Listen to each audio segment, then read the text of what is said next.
Welcome to SEN Insights, powered by Rubrik. I'm Paul Clinton, CEO of SEN and your host today.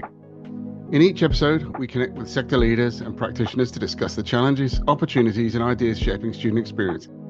Let's get into today's conversation. Welcome to SEN Insights, sponsored by Rubrik. I first came across drink spiking running a nightclub at the Students' Union at Plymouth back in 2003 in the UK. At that time, incidences were on the increase, and we ran spike campaigns by dropping branded steroids into unattended drinks to highlight the ease with which it can happen. Here we are, 17,000 kilometres away and 23 years later, and the dangers continue. So we're here today to discuss the issue, raise awareness, and look at what's going on to identify and help prevent drink spiking. Our panel today, who I'll let them introduce themselves, cover everything from research, detection, and even some victim survivors who are kindly adding their voice to our show to raise awareness. Welcome to this special edition of SEN Insights. Okay, so welcome to SEN Insights, guys. A special pod panel today, highlighting drink spiking, the dangers of which and what's going on, what we're working with people to try and highlight the issue, raise awareness, and hopefully put a stop to this heinous crime. So I'd like to go around the room and just introduce you. If we can start with you, Brittany. Yeah, hi, I'm Brittany Lorger, and my background's in public policy and community safety. I worked in the Queensland government for 10 years as a Member of Parliament and Assistant Minister for Health and also Education. And now I work as an advocate, so working on the frontline advocacy, supporting people navigating complex and often traumatic systems. And it's really great to be here today to discuss this really important issue. Brilliant. Thank you, Brittany. Lada? My name is Lada Gautam. I'm Associate Professor in Forensic Science at Anglia Ruskin University, Cambridge in the United Kingdom. My main job is related to teaching. However, my research interest is on drink spiking and drug-facilitated sexual assault, and I have been researching on this field for more than a decade. And I'm looking forward to sharing insights with you. Thank you. Fantastic. Thank you, Lada. George? Hi, George Newham. I'm a scientist by trade. I work for Short Screen Diagnostics. I handle our new product development and research. We've worked in drug detection and disease detection for a while, and I'm here to support the scientific side of our discussion around our recent drink spiking test. Fantastic. Thank you. Tim? Hi, I'm Tim Boyle. I'm the Chief Executive at ARCS Australia. ARCS Australia is the peak body for professionals who work in the advancement of healthcare innovation. So our members work on the development of pathology technologies, pharmaceuticals, and medical devices. Fantastic. Thank you, Tim. Troy? Troy Stewart. I'm the Managing Director for Short Screen Diagnostics in the Australian office. We're obviously partners with Short Screen Diagnostics the UK, working in lateral flow technology across a broad range of infectious diseases, substance abuse, and now a bit in agriculture as well. Sophie, a few of our people will probably recognise you, but introduce yourself anyway. Hi, I'm Sophie Watson. I'm a reporter with Win News Illawarra and also a victim survivor, having recently been drink spiked earlier this year. So keen to hear and talk about, I guess, the need to help with policy and changing that. Fantastic. Thank you, Sophie. And lastly, Sarah. Last but not least, certainly. Thank you. My name's Sarah Williams. I'm founder and CEO of an Australian charity called What Were You Wearing Australia. And yeah, we've done a lot around drink spiking, and I'm also a victim survivor as well. Fantastic. Thank you both for your contributions today. It's not a great experience, and I'm really, really grateful to you both. Okay, so obviously we're all aware this is a global challenge, and I've been working with Troy now for probably the best part of a year on rolling out this first world solution to Australian and New Zealand universities. Let's talk a bit first about the actual drink spiking itself. So Lada, can we hear from you? We hear the term drink spiking often, but the science behind it is shifting. Beyond the usual suspects like GHB or ketamine, what other substances are currently associated with these incidents? And why has it been so difficult to get a handle on the true scale of the problem? Thank you very much, Paul. Drink spiking is, as you said, often associated with ketamine and GHB, but the recent evidence suggests a much broader and complex picture. There is fairly recent study published from Norway, and this study highlights the several different types of drugs that are detected, and it's a prospective study. So about 15% of patients who went to emergency department in this hospital were found to have drugs that were detected and were not reported by patients. And these drugs include some form of benzodiazepines, several different types of stimulant drugs like amphetamines, such as ecstasy, amphetamine, methamphetamine, the other stimulant drug like cocaine, tramadol, and THC. So these were the drugs detected that's published in 2024. So I'm talking about more recent studies and what is happening. And also I started collecting information in terms of what drugs are detected in the cases convicted or the cases undergoing. And some other types of benzodiazepines are detected, for example, diazepam itself and alprazolam. And some other drugs like zolpidem, for example, sleeping pills are detected, antihistamines, pharmaceutical compounds are detected. And sometimes we tend to forget to talk about alcohol because alcohol itself in this conversation has to be seen as a drug. And the paper that I talked about, Norwegian study, about 69% of those cases had alcohol present. However, those people had admitted they were drinking alcohol. In 1 in 4 of those cases had higher amount of alcohol. It could be the alcohol was used on spiking. So this is Yeah. how the compounds are changing. And also the methods of spiking has been changing. We used to talk about drink spiking and food spiking. In 2021 in United Kingdom, we heard about needle spiking or needling. And more recently, there are vape spiking cases going on and reported in the media. As you said, it's quite difficult and challenging topic to talk about. We don't know the true scale of the crime, and that's because of several reasons. However, I would like to share 3 main reasons. If we start from the drug itself, and now I'm talking about alcohol being as one of the drugs, right? Yeah. So you mentioned GSP, we talked about ketamine, we talked about alcohol itself. These compounds leave our system at certain time. Some of those compounds, for example, GSP, may leave our system, our body, within 6 hours in the blood, right? If the sample collection is taking place later than that 6 hours, maybe the drug GSP could be detected within a day from urine sample. But most of these cases are not reported on time, as we know, and reporting Yeah. is really, really low. If the cases are not reported on time, the chances of detecting some of these compounds, such as GSP, ketamine, and alcohol, is quite low. The Yeah. second point that I would like to share with you is related to alcohol. And sometimes we forget to talk about alcohol being the drug in drink spiking cases. So there are 3 problems that I can highlight. So, for example, the symptoms of alcohol is similar to the symptoms of drug being spiked in the drink. When the symptoms are similar and survivors are reporting to, for example, bouncer or to venues or to other organizations, there is this sometimes misconception that you drank too much alcohol, Yeah. right? But the symptoms are similar. As I spoke about Norwegian study where 69% of cases had higher amount of alcohol, but there is no way to distinguish whether that was voluntary consumption or covert administration, because alcohol is socially acceptable, widely used, freely, easily available compound and legal, right? Yeah. So that's not the problem. So there is no technology that allows us to distinguish. And forensic toxicology, we can identify what is there and how much is there, but we cannot talk about content, the intent of that issue. Yeah. The final point I would like to share is underreporting. Already, because of blame, because of various other reasons, the how survivor feels, because of amnesia that the drug, meaning even alcohol, produces, which Yeah. means the person does not remember what happens in the intervening time. There is delay in reporting. There is no reporting or underreporting. So we have been conducting a survey with Drink Aware charity in the United Kingdom, and we have been conducting this national level survey in 2022, 23, and 25 to look at the trends. And we are seeing about 2% of people who took part in the survey said they were victim of spiking, right? Wow. But we don't have other way of verifying because it's quite complex problem. So yeah. Yeah. There's And a lot in that. A lot in that, Lara. yeah, Thank you. Thank you so much. Moving across to the human impact then, Brittany and Sophie, if I can come to you. Brittany, you've experienced the clinical and personal fallout from this.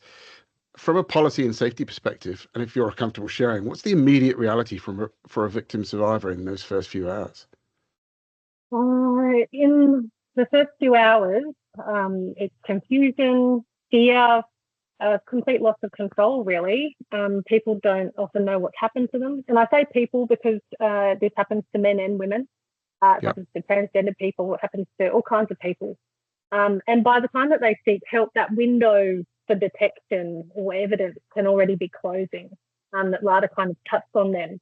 So what's really confronting is that instead of being met with clarity and support, many are met with doubt, sometimes even their own self-doubt, which can ultimately stop them from reporting altogether, or when they do report, it's too late to gather that evidence.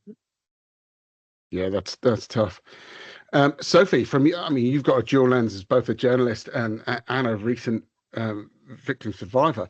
How do we shift the kind of national conversation from victim blaming, if you like, victim shaming, to actual behavioural change? I think it comes in a few different ways. I think the first thing we really need to be doing is shifting that whole national conversation from, she should have protected her drink more. She should have been more careful. They should have been more careful, I should say. And I think it really needs to turn to, it can happen to anyone. When it happened to myself, I was very cautious that evening. I was very aware of my surroundings, and there was no reason why it should happen to me. And I think that's the case for a lot of people as well. They don't realize that it's happened. And I think even since my own experience, more and more I'm having discussions with young women and friends, and they are coming forward now and saying, oh, yes, this happened to me too. And I think that's where it kind of all comes in together. The more that we see people coming forward and feeling confident and safe enough, kind of as Brittany said, it's a lot of confusion, but also you, in a way, feel a lot of shame too in some respects. And so it's really about ensuring that people have the means to come forward, the support as well. And I guess finally, we need to see more coverage of it, I think, as well. When we began covering it here at WIN, it very quickly became apparent that this is occurring across especially regional Australia. Where I am down in Wollongong has one of the highest rates in the country. And unless that national conversation continues to be, I guess, ignited, but also we have people coming forward and speaking up, I think it's going to really take some time until we can get to a point as a society where that victim blaming, I guess, shifts and it becomes more of a conversation about that you haven't done anything wrong, and a safety narrative too, especially with universities and young people. Yeah, that's right. They're great points you guys raise because, I think back to my experience of managing venues. We used to do the drop the stirrers into people's drinks when they left them alone as a way of highlighting you've not been paying attention to this drink. And we've given out caps that you can put over drinks. But actually, that's all putting on the onus on the person to look after themselves. And there's not a thing wrong with going to a pub and having a drink. You shouldn't have to worry about these kind of things. So you're absolutely right about raising the awareness so that we can change the narrative and being on that kind of proactive front foot to stop this wherever we possibly can. Just on that, there's lots of in the education campaigns about, and you're right, putting the onus onto the victim or the survivor. But where are the posters that in the toilet say don't spike someone's drink tonight? That's right. That's right. Yeah, I just myself today reposted an Instagram because I've got some very strong, powerful women in my life that are constantly raising issues that women have to go through, and people in general. But don't rape people. It's the same thing. Don't spike people. It's the behaviour that we need to adjust, not people going out and having a night to themselves. Yeah, it comes down to respect. 100%. Totally agree with you, Brittany. Thank you for that. Sarah, moving across to you. I mean, you have your own story, but your work is trying to be there for people when the safety net fails. What are the biggest gaps in how we currently support victims post-incident from your perspective? And how can these new real-time detection tools help bridge the divide between a traumatic experience and a forensic pathway, some way to try and close the loop and put these people away? Yeah, thank you. So I guess over the past 6 years of us existing as a charity, we've really seen that there isn't enough support in the aftermath, but also there isn't enough done in venues to actually, pick up on this earlier. So we did a campaign in 2023, which mandated drink spiking training within the New South Wales RSA, and it was successful. And now we're campaigning for that to be national because it shouldn't matter where you are on what type of education you get. But we were able to look into it, and we found that bar staff and management and security guards aren't trained on things like what is drink spiking, the signs, the symptoms, everything like that. And we were finding that bar staff, because of what Professor Lada was saying as well, like the symptoms are very similar to being too drunk sometimes. They were being just dismissed as too drunk. Then what would happen is they would walk down the street and then sexual assault and harassment would occur, which is one of our big spaces. And so because of that, we've really campaigned and will continue to campaign for bar staff to actually get the training. This is like the massive gaps we're seeing. If we actually equipped these people with education, then they'll know what to look out for and what to prevent. We also know there's an issue with bar staff also sometimes doing the spiking themselves. So if they're not actually aware of what they're doing, how do we expect them to, actually help with the crime? But we also know there's issues in terms of reporting, even going to the hospital to get tested. Sometimes a lot of people we hear are turned away from hospitals, or are told, oh, just go to your GP during 9 to 5, Monday to Friday. But it's like they want that test right then and there, and then they want to forget about it as a victim survivor. So we need more things like education across not just bars, but also our hospitals, our police. We need trauma-informed training. And I think that's where the tools come in really well, is that these kits in line with the training is actually such a powerful thing that can actually, hopefully we'll see real change as well. And I think it then also, as what Sophie was saying with victim blaming, we see this across the charity. Our whole name of the charity is around victim blaming. And we see victim blaming happening. And until we actually have a conversation about victim blaming and we're talking about it and turning the conversations onto the perpetrators, we won't actually see change. So there's so many amazing things, obviously, that's happening. But I think the biggest gap for us at the moment is getting tests out there, getting testing done, but also training for these people, because education saves lives. That's right. That's right. And listen, the work I've been doing with Troy in the bars, as much of it is about putting it in the bars so that we can advertise it in the bars as a preventative measure. So we're saying this is a safe venue. If you try and spike somebody and somebody, suspects it, we're just going to test your drink, and if it's found, we're going to report it. So great. Thanks very much for that, Sarah. So moving into a bit more of the science then, George. Detecting substances in a drink isn't as simple as it looks in the movies, especially when you're dealing with different mixers, juices. Why is it taking so long to develop a reliable kind of multi-line test? Because, God, I think back to my days, you'd have to send it off for forensic analysis for 2 weeks, 20 years ago when I first started this. But tell us a little bit about the background and this breakthrough. Yeah, you're absolutely right, Paul. So detecting substances in drinks is much harder than you think, and is much harder than detecting in other bodily fluids or other situations, particularly when we bring in this remote aspects of doing it at the venue, at the site, as opposed to sending off for a lab analysis. So historically, there have been a lot of drink spiking tests that rely on relatively simple color change chemistry that's been integrated into sort of beer mats, cards, these kind of things, and they're all really well informed. They're all really well intentioned. And they haven't always had the level of accuracy or consistency that we might like to feel confident in the results, in the detection capability. So what's changed then is twofold. First off, it's lateral flow tech. So the same tech used in COVID tests that we've all seen a lot of recently. This has advanced massively. People now understand it. They trust it. We know it can detect substances at very low levels very quickly and in the hands of normal everyday people. So the real challenge then isn't just detecting the drug, but it's the drink itself, as you've alluded to. It's an incredibly complex environment, the drink. Can be highly acidic, can be full of sugars, alcohol, colorings, dairy products, even egg whites in things like cocktails, all of which then can interfere with the chemistry and the detection methods on the testing strip. So the breakthrough here was developing a specialized buffer system. In simple terms, this dilutes and standardizes the drink before testing, neutralizing some of those interfering substances, so then the test can do its job properly.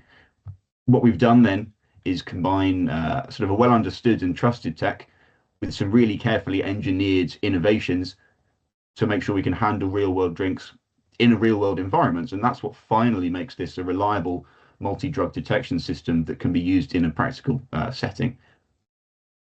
Fabulous. Thank you for that, George. Troy, you've been on the ground with the Albury pilot. For a student leader or a venue manager listening, how does it actually work in practice? Is it easy to use? And more importantly, how does it help a venue fulfill that primary duty of care without needing a degree in chemistry?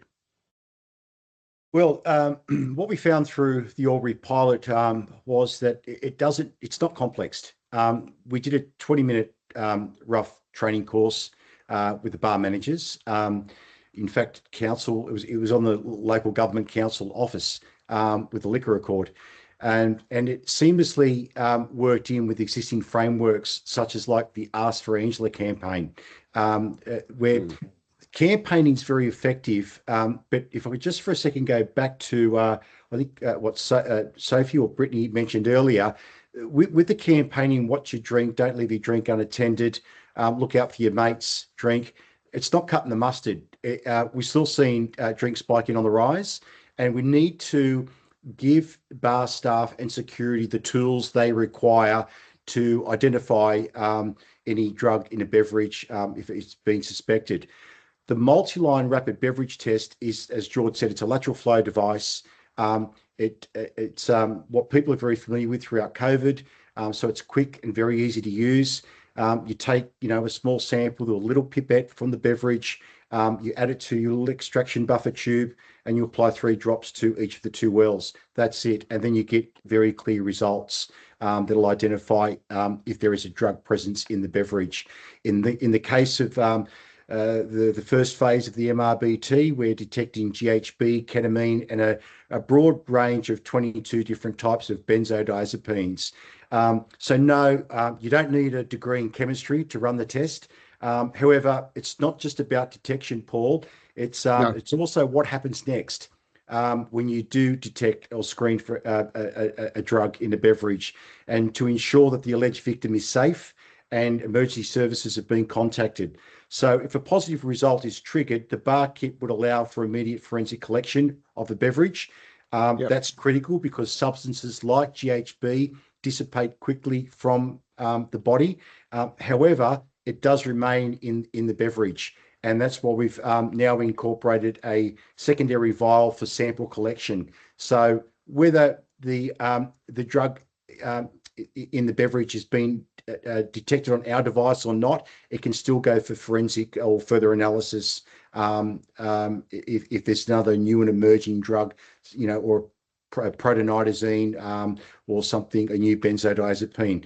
So instead of losing that evidence, you're preserving it at the bar in forensic kit collection bags that we've now put together, police grade bags such as this, with an incident report on the back that bar staff are familiar with already through training, as they already have incident reports on site. So we're in pilots in the first week of the Albury pilot. In that case, what happened there was a patron observed some unusual behaviour around a friend's beverage. They reported that to security. Security then intervened. They intercepted the beverage, took it off them, tested it on the spot. It gave a positive on a particular drug. They contacted emergency services. They took the victim to the Albury-based hospital.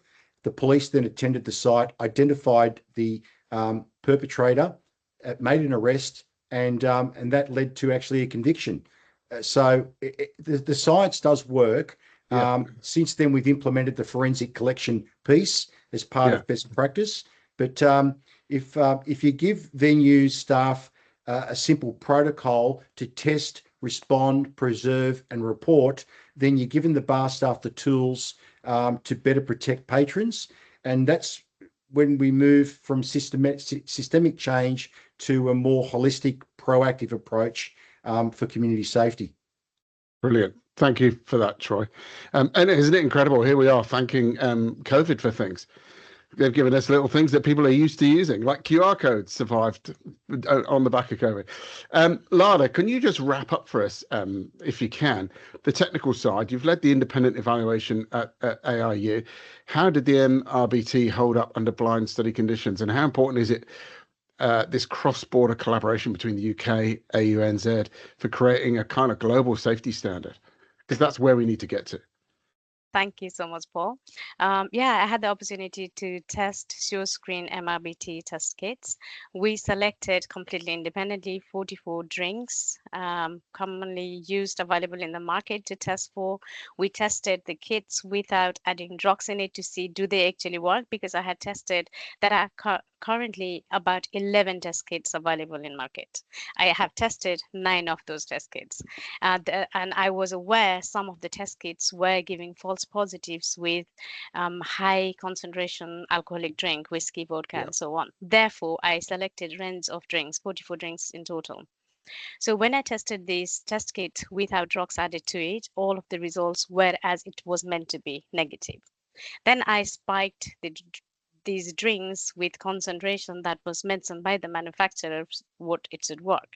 And then it worked perfectly well as well. I was really happy, especially to see the result, positive result for GSB, because I had not seen any test kits where GSB result was coming that strongly and clearly in other test kits. So that's one of the potential positive benefits of short screen test kit. Then as a forensic scientist, I thought, and also potential victim of spiking, right? Anybody could be victim of spiking at any point. Right? Therefore, I thought, what would I want to know? I wanted to see that test cassette that Troy showed to us earlier. After you test it, how long can the results be valid for, still clear for? Even though your screen did not necessarily want me to test that, but I tested it. More than a month, the results were still valid. And I was really thrilled with that, because if somebody does the test, sends the cassette along with the sample, as well as the buffer. So Troy earlier mentioned about adding a buffer in the middle step. Initially, I thought that would be quite complicated, might need a scientist to work out. But once you get used to and understand the steps, which SureScreen has also changed made it simpler in terms of the instruction, it became quite easy process to conduct the test. So once you add drink into the buffer, I was really surprised again, the stability of the drug increases. So you can detect the drug for longer. And already the volume that was kept in the buffer allows us to do up to 3 tests, which I was really thrilled, because if the drink is collected in one collection vial, the test is done, the buffer is sent, which doesn't leak, and also the test cassette is on. There are multiple layers of providing that support for the investigation is what I would like to share.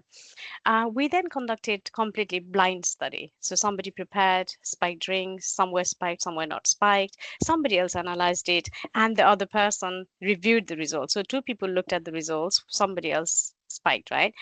All of the results came positive where it was meant to be positive. So that's really good news. While talking about the good news, and the test kit might work as preventative measure and deterrent, I started by talking about stimulants being detected, other compounds being detected. The test kit currently, as Troy mentioned, allows us to detect for GSB, 22 benzodiazepines, and ketamine.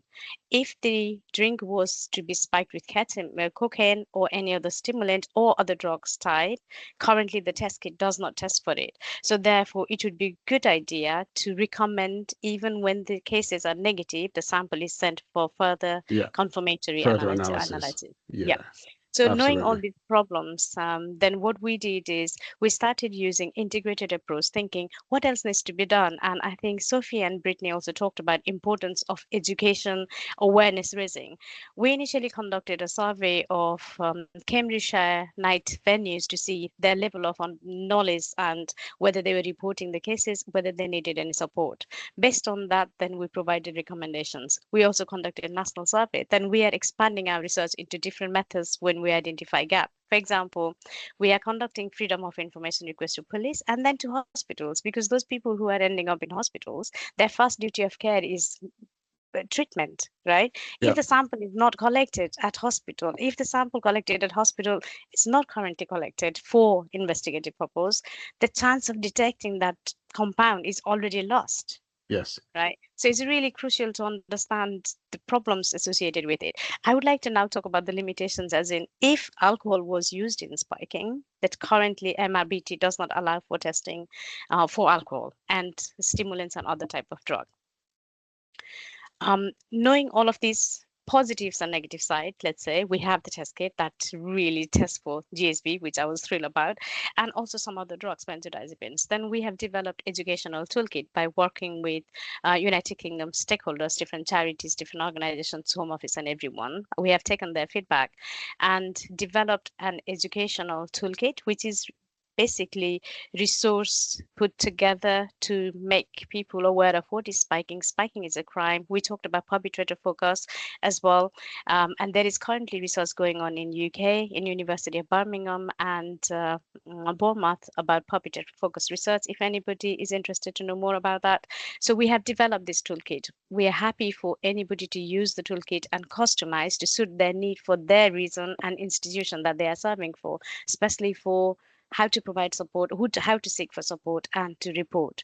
So I think education is the way forward, and definitely cross collaboration, cross border work, sharing resources, sharing ideas, sharing findings, the drug related information, because the drug is evolving, the drug landscape is changing, combinations of drugs are being appearing as well. So therefore sharing the tools, whether it's a screening technique like the MRBT test that we are talking about, whether it's advanced confirmatory techniques that Australia might have or we might have, sharing information, sharing the databases, sharing these resources, and just using it and talking to people is what I think is needed.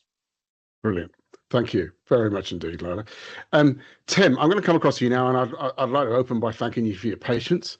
Somebody has to be laughing. Sadly, today it was you, but that doesn't make it any less important.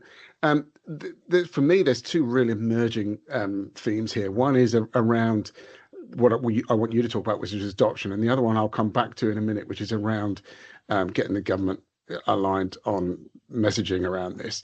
But from your perspective, we see broiler innovations stall because they can't bridge the gap between a successful pilot and widespread adoption. From your perspective, ARCS,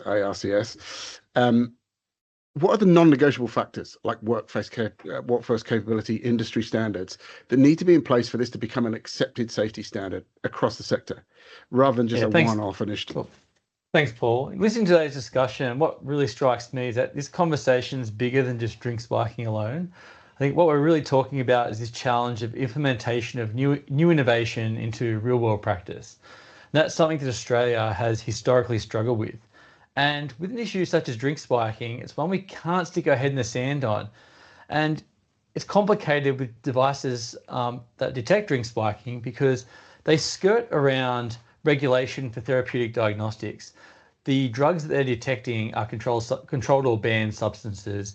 They're detecting the impact on human, but because they're not diagnosing a indication from a human, they tend to fall outside of a medical diagnostic technology. And that lends itself to all kinds of marketing claims that can be made on these products, whether they work or not. Yeah. And as with many innovations, we can develop the breakthrough technologies, we can produce compelling evidence, we can demonstrate fantastic proof of concept, but unless those innovations are supported by the right systems, the training, the implementation frameworks, they rarely achieve their full impact. And people is the common denominator. People drive success with any initiative, and people are also where the point of failure of adoption of technology can occur. And what SureScreen and Angela Ruskin University and partners are doing here is not simply introducing a new testing device. They're creating the foundations for really an entirely new response model, because the technology on its own doesn't solve the problem. A rapid detection device is only valuable if a person using it knows when it should be used, how to use it correctly, how to interpret the result, what action to take next, and if there's evidence involved, the collection of that evidence and how to preserve it appropriately so it can be used to make a conviction. But tied to that, is a second layer of complexity, because the first is that responsible service of alcohol venues should not be looked down upon for getting a strike against them, or possibly be identified. I'm not phrasing this right. RSA venues don't like to advertise that they have drink spiking prevention, because the perception can be made from their punters and consumers that drink spiking occurs in their bar.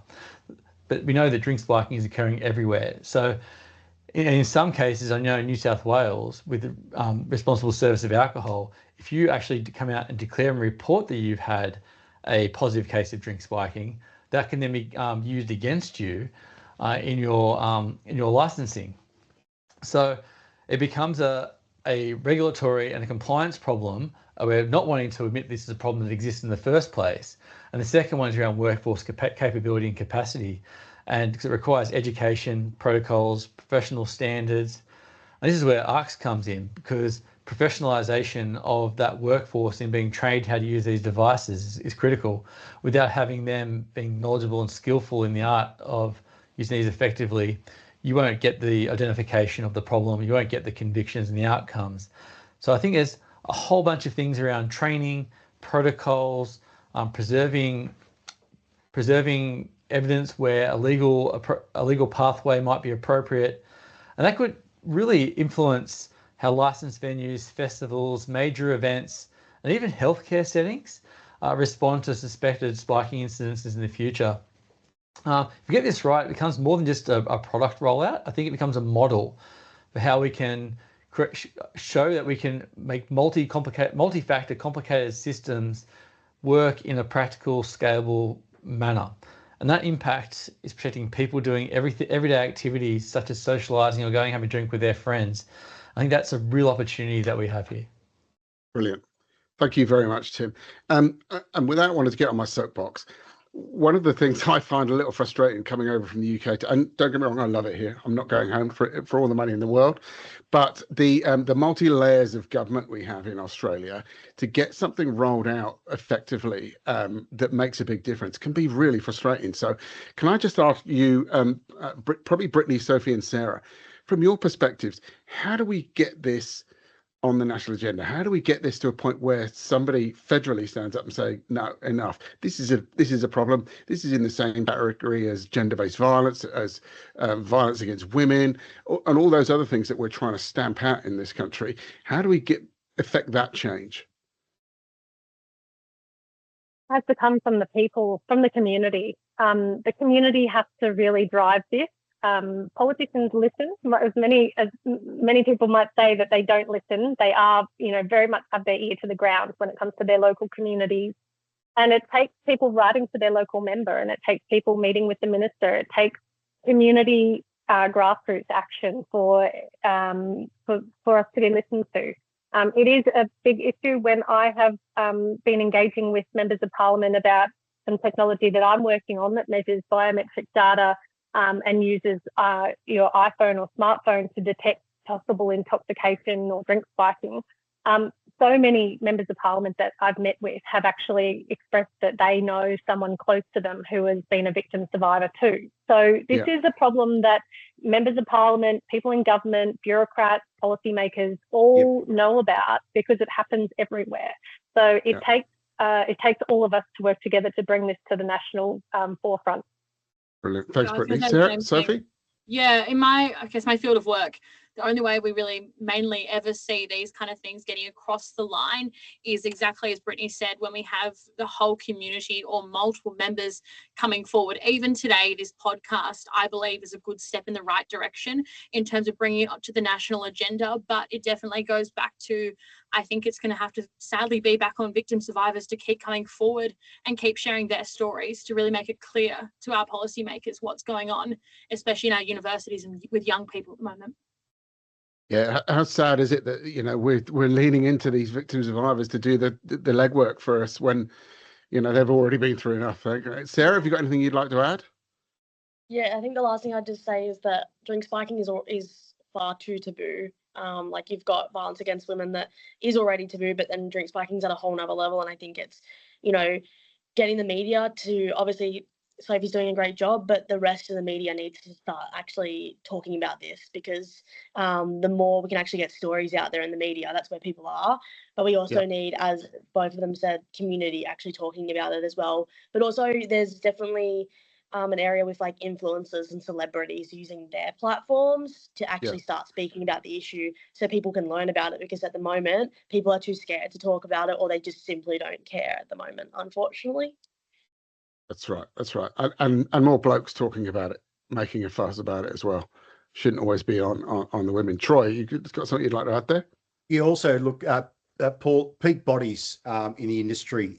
They're very influential with government, big donors. They will listen and meet, but they don't go forward.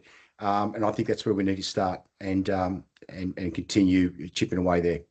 Yeah, excellent. As I promised to all of you, it's I think it's an important issue. let's open the floor. Has anybody got anything that you feel that we need to add to this conversation today, that for our listeners to make sure that we've got our message across? Anything we've missed out on? Anything you'd like to add?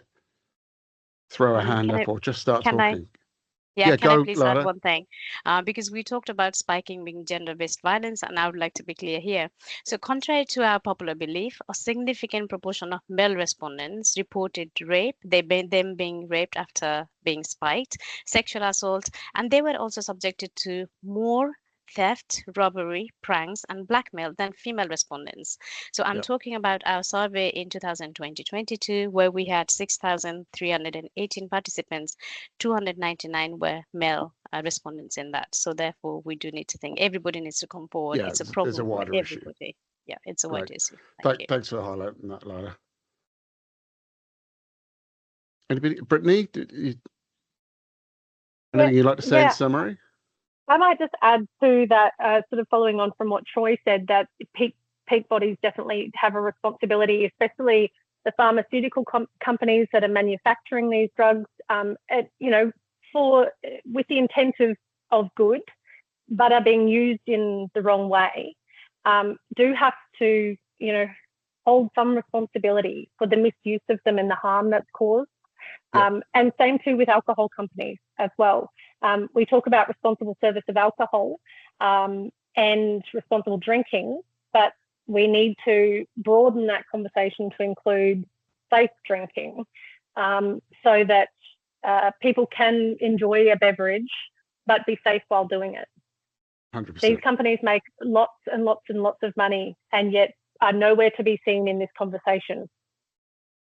I think we'll get a roll-on effect from the university students with the rollout Paul and I are working on at the moment across Australia and New Zealand.